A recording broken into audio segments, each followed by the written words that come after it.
यह है हमारे पास कार्यपत्रक नंबर 59, कक्षा 6 और 7 गणित की प्रवाह कार्य पुस्तिका का है। इसमें हम पूर्णांक संख्याओं की तुलना की समझ विकसित करेंगे। नीचे दिए गए प्रश्नों का उत्तर दें। चलो अभी उत्तर देते हैं। -778 और -885 के बीच कौन कौन सी पूर्णांक संख्याएं हैं?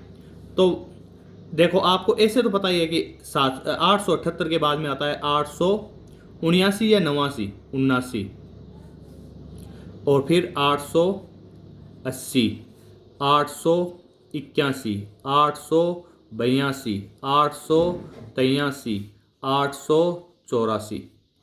अब इनमें माइनस लगा दो। तो इनके है ना, सबके आप माइनस लगा दो। ठीक है। अगला सवाल है -878 और -885 के बीच कौन सी संख्या बड़ी और कौन सी संख्या छोटी है? देखो, इन संख्याओं में देखो, जो आपको बड़ी दिख रही है ना, वो माइनस में वास्तव में छोटी हो जाती है, और जो छोटी दिख रही है वो बड़ी हो जाती है। यानी -878 तो है बड़ी और -885 है छोटी।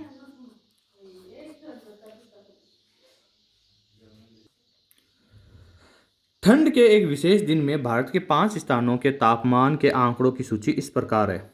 सियाचिन 0 डिग्री से 35 डिग्री सेल्सियस नीचे नीचे है तो माइनस में आ गया। शिमला -37 डिग्री सेल्सियस नीचे है तो -37 degree Celsius. Ahmedabad 7 degree Celsius ऊपर है तो प्लस का रहेगा भाई, 7 डिग्री सेल्सियस। ये 40 डिग्री ऊपर है जयपुर, तो प्लस का रहेगा 40 डिग्री सेल्सियस। प्लस लिखने की आवश्यकता नहीं होती, नहीं लिखने पर भी ये चल जाता है। दिल्ली 30 डिग्री सेल्सियस है तो ये भी प्लस का होगा, 30 डिग्री सेल्सियस।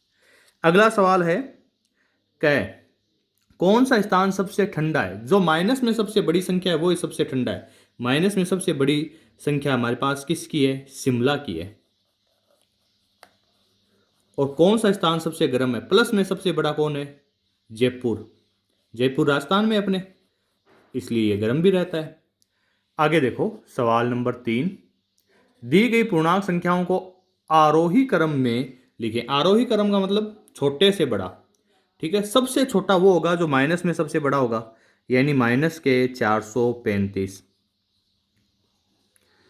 अब इसमें आपको दिख नहीं रहे तो ऊपर लिख दूंगा अगला, है ना। फिर -240 आप डब्बे में लिख देना। उसके बाद प्लस में सबसे छोटा कौन है? 95। फिर 425। उसके बाद 891। अगले सवाल में वापस हमें आरोही क्रम लिखना है, तो जो सबसे बड़ी है माइनस में वो वास्तव में सबसे छोटी संख्या है, यानी माइनस के 4444। उसके बाद माइनस के 2222। उसके बाद 0।